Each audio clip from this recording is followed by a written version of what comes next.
Sebelumnya Ibu izin melepas masker. Silakan.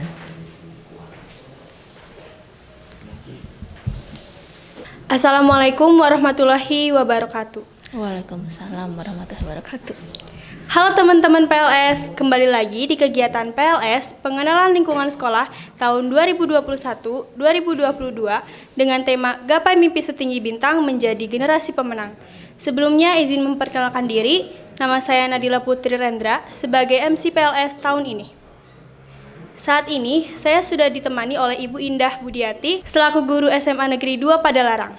Untuk yang selanjutnya, saya akan membacakan biodata dari Ibu Indah. Nama Indah Budiati, SPD MIL, NIP 19802252009012011. Pangkat atau golongan penata tingkat 1 atau 3D, instansi asal SMA Negeri 2 Padalarang, pendidikan S1 UPI tahun lulus 2004, S2 Unpad tahun lulus 2013. Prestasi juara 1 guru berprestasi berkonstitusi KCD 6 Provinsi Jawa Barat tahun 2019. Juara 2 KKP bagi guru tahun 2021. Di sini Ibu Indah akan menyampaikan materi mengenai sadar hukum. Sebelumnya Ibu bagaimana kabarnya? Ibu izin buka masker baik. ya. Alhamdulillah keadaan Ibu baik. Gimana Nadila, baik? Alhamdulillah baik. Alhamdulillah, semoga anak-anak sekalian yang saat ini sudah diterima menjadi siswa SMA 1 Batu Jajar juga dalam keadaan sehat, baik dan bahagia. Amin. Langsung saja Ibu ke pembahasan yang selanjutnya. Iya, silahkan. Nah, ini kan lagi masa pandemi ya Bu, tapi masih banyak banget orang-orang itu yang berkerumun tanpa alasan yang jelas dan tidak mematuhi prokes. Nah, pendapat Ibu kalau seperti itu seperti apa sih Bu? Pendapat Ibu tentang kondisi yang tadi dijelaskan sama Nadila itu dikarenakan kepatuhan hukumnya belum ada. Kepatuhan hukum itu dikarenakan dia belum sadar tentang hukum. Jadi dia nggak patuh karena nggak sadar hukum gitu. Jadi akibat dari orang-orang yang seperti itu akibat kurangnya kesadaran hukum gitu ya Bu? Betul. Nah, kalau boleh tahu nih Bu, kesadaran hukum itu apa sih? Kesadaran hukum kalau dari segi bahasa itu terdiri dari dua kata ya. Yang pertama adalah kesadaran. Kesadaran itu bisa diartikan atau padanan katanya adalah keinsapan, kemudian merasa tahu, mengerti, atau juga menyadari. Kemudian hukum artinya adalah seperangkat aturan yang mengatur tentang tingkah laku manusia dalam kehidupan bermasyarakat. Jadi bisa dikatakan yang dinamakan dengan kesadaran hukum adalah keadaan tahu, mengerti atau sadar tentang nilai-nilai yang terdapat dalam diri manusia, tentang hukum yang ada atau hukum yang diharapkan ada. Itu pengertian dari kesadaran hukum. Nah, kalau boleh tahu Bu, ada nggak sih macam-macam dari kesadaran hukum? Pertanyaan yang luar biasa. Kesadaran hukum itu terdiri dari dua macam atau dua tipe. Tipe yang pertama adalah tipe positif atau kesadaran hukum positif. Indikasinya apa yang namanya kesadaran hukum positif? Yaitu mereka yang mentaati peraturan atau identik dengan ketaatan terhadap aturan. Yang kedua adalah kesadaran hukum negatif. Apa itu kesadaran hukum yang negatif? Yaitu ditandai dengan ketidaktaatan terhadap peraturan yang tadi, yang seperti Nadila jelaskan bahwa sudah tahu ada aturan di keadaan yang seperti ini ya, pandemi corona, tapi banyak juga yang tidak mematuhi peraturan prokes, tidak mematuhi prokes, sehingga itu yang dinamakan dengan kesadaran hukum yang negatif. Jadi tipenya ada dua, yang positif dan negatif. Gitu. Nah, kalau kesadaran hukum itu faktornya apa saja sih Bu? Jadi yang namanya faktor tentang kesadaran hukum itu ada 5. Yang pertama adalah pengetahuan. Seseorang sadar hukum kemudian dia patuh ketika dia punya pengetahuan. Pengetahuan tentang apa? Tentang hukum yang berlaku. Ketika orang tahu hukumnya, maka dia akan melakukan sesuai dengan apa yang dianjurkan oleh hukum. Semisal contohnya ketika seorang guru memberikan tugas kepada siswanya, dikerjakan, misalkan soalnya adalah esai dan aturannya adalah dikerjakan maksimal batasnya 1 minggu setelah soal itu diberikan. Nah, itu artinya ketika aturan itu diberikan maka dia sudah punya pengetahuan. Ya, pengetahuan tentang hukum. Nah, selanjutnya yang kedua adalah pengakuan. Ketika dia sudah tahu hukum, maka muncul pengakuan. Oh, ternyata saya harus mengerjakan. Nah, pengakuan ini bisa jadi positif atau negatif. Ya, jadi misalkan saya mengakui tapi ini mah untuk apa sih saya kerjain? Saya nggak akan ngerjain. Nah, itu berarti pengakuannya dia negatif. Kalau yang positif biasanya dia ngeh gitu ya. Oh, saya dapat ini nih tugas ini, maka saya harus mengerjakan. Nah, itu yang positif. Berikutnya, setelah mengakui adanya aturan, muncullah yang dinamakan dengan penghargaan. Ketika tadi saya mah menghargainya dengan positif, berarti saya harus mengerjakan tugasnya tepat waktu. Ada lagi penghargaannya yang negatif, ngapain sih ngerjain, si ibu teh nyusahin misalnya gitu ya. Jadi nggak ngerjain nih, batas waktu sudah ditentukan tetap aja nggak ngerjain santai. Nah, itu adalah penghargaan. Dari penghargaan kemudian naik kepada kepatuhan. Yang tadi kalau dia menilainya positif, maka dia akan patuh mengerjakan sesuai dengan aturan yang diberikan oleh gurunya. Tetapi kalau kepatuhannya negatif, maka dia tidak akan mengerjakan. Nah, setelah patuh berarti ke taat. Taat ini lebih tinggi dari hanya sekedar patuh. Artinya dia itu sudah tidak perlu disuruh-suruh lagi, nggak perlu lagi sama gurunya dimarah-marahin untuk mengerjakan, tidak. Tapi ada atau tidak diberikan informasi oleh gurunya, dia tetap akan melaksanakan tugas-tugasnya dengan baik. Jadi dia sebelum waktu mepet selesai, dia sudah selesai duluan. Nah, itu adalah faktor-faktor dari kesadaran hukum. Jadi ada 5 ya. Yang pertama pengetahuan, yang kedua adalah pengakuan, yang ketiga penghargaan, yang keempat kepatuhan, dan yang kelima adalah ketaatan. Nah, masing-masing ini yang 5 ini itu juga menunjukkan tentang level-level kepatuhan. Jadi semakin yang di bawah tadi yang nomor 1 berarti kepatuhannya rendah. Dan yang paling tinggi tadi sudah masuk kepada ketaatan. Jadi tanpa dia dipaksa, tanpa disuruh, tadi yang Nadila bilang, dia akan mengerjakan secara sadar dari hati nurani. Kesadaran diri sendiri. Kesadaran dari diri sendiri, betul banget. Ya. Nah, kalau menurut Ibu nih, apa sih keterkaitan antara kesadaran hukum dengan kepatuhan hukum? Keterkaitan antara kesadaran hukum dengan kepatuhan hukum itu di mana kesadaran hukum dapat menumbuhkan sikap patuh terhadap hukum. Jadi patuh terhadap hukum itu dimulai dari kita harus sadar tentang pentingnya mengikuti hukum, ya, melaksanakan hukum. Jadi itu keterkaitannya. Itu menurut Ibu. Penyebab kepatuhan hukum itu sendiri kayak gimana sih, Bu? Penyebab kepatuhan hukum itu ada 3. Yang pertama adalah dia patuh sama hukum dikarenakan ingin imbalan.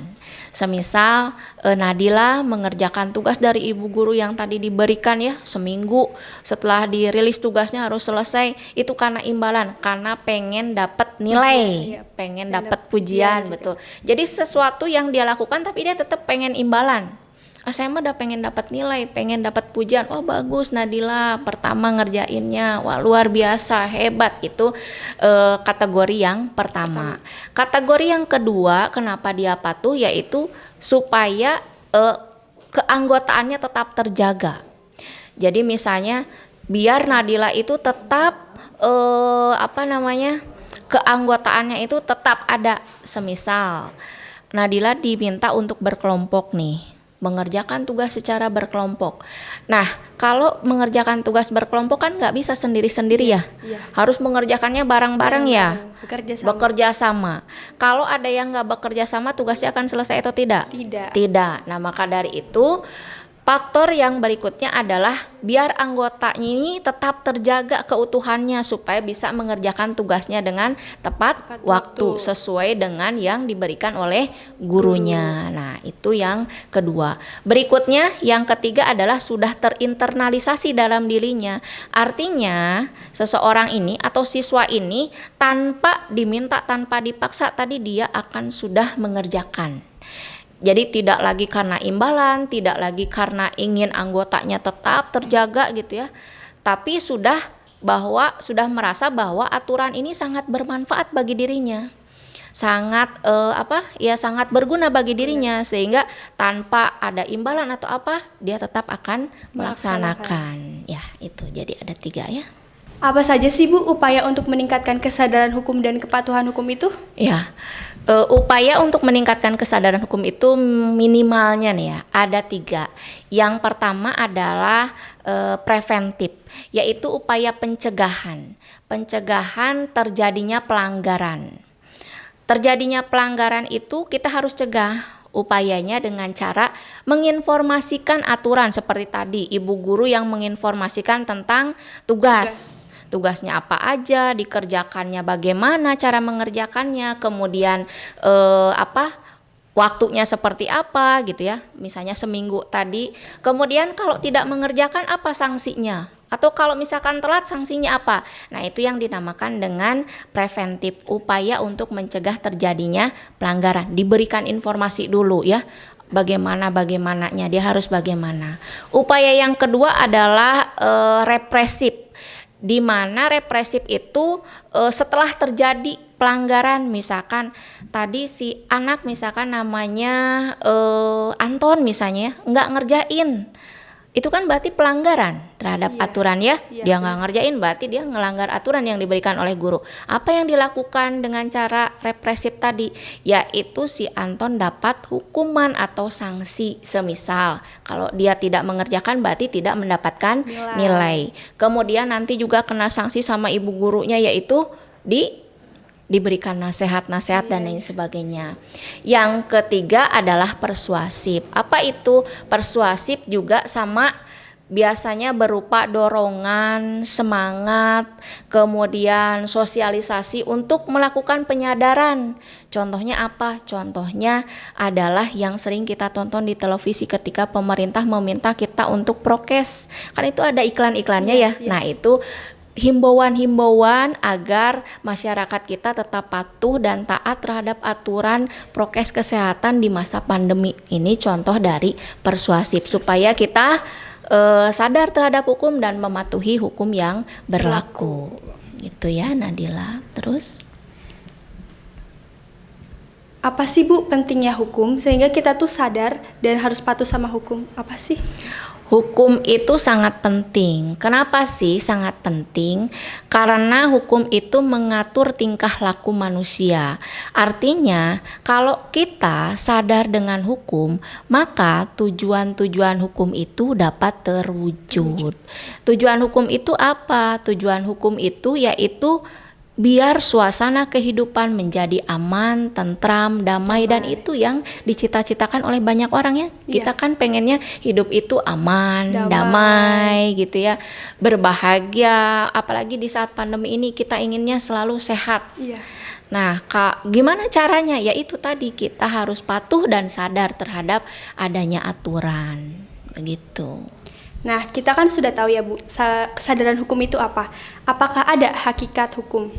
Ya, hakikat hukum sebetulnya adalah seperangkat aturan yang mengatur tentang manusia itu harus bagaimana di kehidupan bermasyarakat, supaya tadi tidak adanya perlakuan yang sewenang-wenang dari orang lain terhadap orang lainnya berikutnya.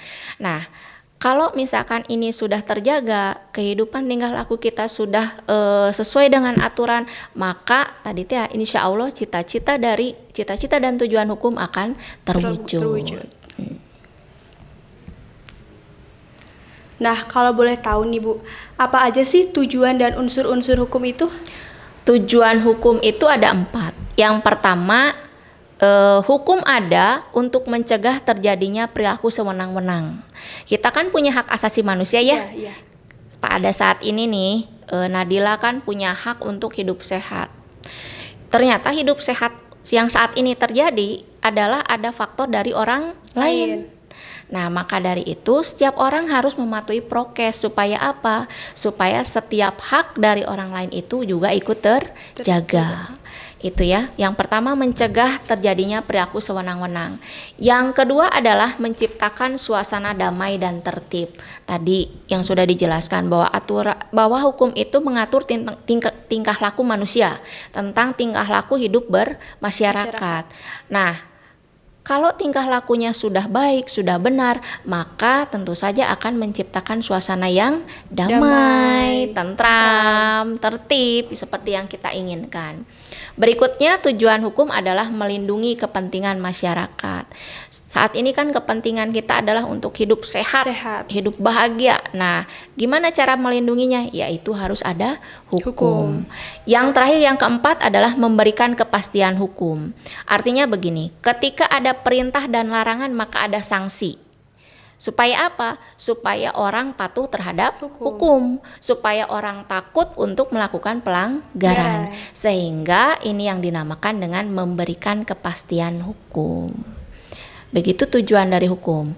Sedangkan unsur-unsur hukum itu yang pertama adalah hukum mengatur tentang tingkah laku manusia seperti yang Ibu jelaskan tadi. Kita harus bagaimana di kehidupan saat ini. Yang berikutnya adalah hukum berisi tentang perintah dan larangan. Tadi seperti contohnya Ibu Guru tadi ya. Memberikan tugas, perintahnya apa? Mengerjakan 5 soal misalkan. Larangannya dilarang terlambat, dilarang telat mengerjakan tugas atau mengirimkan tugas. Itu perintah dan larangan. Berikutnya, yang namanya hukum itu tentu saja dibuat oleh lembaga-lembaga yang berwenang. Kalau di sekolah berarti yang membuat adalah pihak sekolah. Nah, kalau di masyarakat berarti pemerintah. Berikutnya, unsur hukum adalah sifatnya memaksa dan mengikat, mengatur, memaksa dan mengikat. Mengatur apa? Mengatur tentang kehidupan masyarakat. Memaksa supaya patuh. Mengikat artinya setiap anggota masyarakat tidak ada pengecualinya harus patuh terhadap aturan. Mau itu, misalnya orang yang ekonominya tinggi, mau ekonominya rendah, sosialnya tinggi, sosialnya rendah, tetap harus patuh terhadap aturan. Itu yang dinamakan mengikat. Dan yang terakhir adalah unsur hukum, yaitu sanksinya tegas dan nyata. Ketika Nabila tidak mengerjakan tugas, maka sanksinya tidak akan dapat nilai. Itu nyata nggak? Nyata banget. Kemudian tegas, ada nggak fleksibilitas? Bu udah apa? Nggak bisa. Nah itu, jadi tegas dan nyata. Nyata ada sanksi. Itu unsur-unsur dari hukum. Baik Ibu, terima kasih karena telah menjawab pertanyaan yang saya sampaikan dan telah menyempatkan waktunya untuk hadir di acara PLS tahun ini. Dan terima kasih juga untuk teman-teman di rumah yang sudah mendengarkan materi yang Ibu Indah sampaikan. Semoga apa yang Ibu Indah sampaikan bisa bermanfaat bagi kita semua. Baik Ibu, sebelum dicukupkan, apakah ada pesan-pesan yang akan disampaikan kepada teman-teman di rumah? Ya, terima kasih ya Nak Nadila. Tadi pertanyaan-pertanyaannya sungguh luar biasa, menyadarkan kita tentang ternyata kita itu harus sadar dengan hukum. Semakin kita sadar, semakin kita patuh terhadap hukum, semakin cita-cita yang kita harapkan dapat terwujud. Ibu juga mengucapkan selamat terhadap siswa baru yang saat ini sudah masuk ke SMA 1 Batu Jajar. Ibu ucapkan selamat. Silakan kalian berprestasi di sini, kemudian mengemban ilmu sebanyak-banyaknya dari Bapak Ibu guru, dari kakak-kakak kelas kalian. Semoga apa yang kalian cita-citakan itu terwujud dengan catatan sadar dengan aturan dan patuh terhadap aturan. Terima kasih, itu aja ya Nadila. Baik Ibu, jika sudah dicukupkan, terima kasih atas pesan-pesan yang telah Ibu sampaikan. Buat teman-teman, tetap jaga kesehatan, patuhi protokol kesehatan, dan jangan lupa untuk mendengarkan materi selanjutnya. Sekian dari saya, mohon maaf bila ada salah kata maupun ucapan. Wassalamualaikum warahmatullahi wabarakatuh. Sampai jumpa teman-teman. Dah.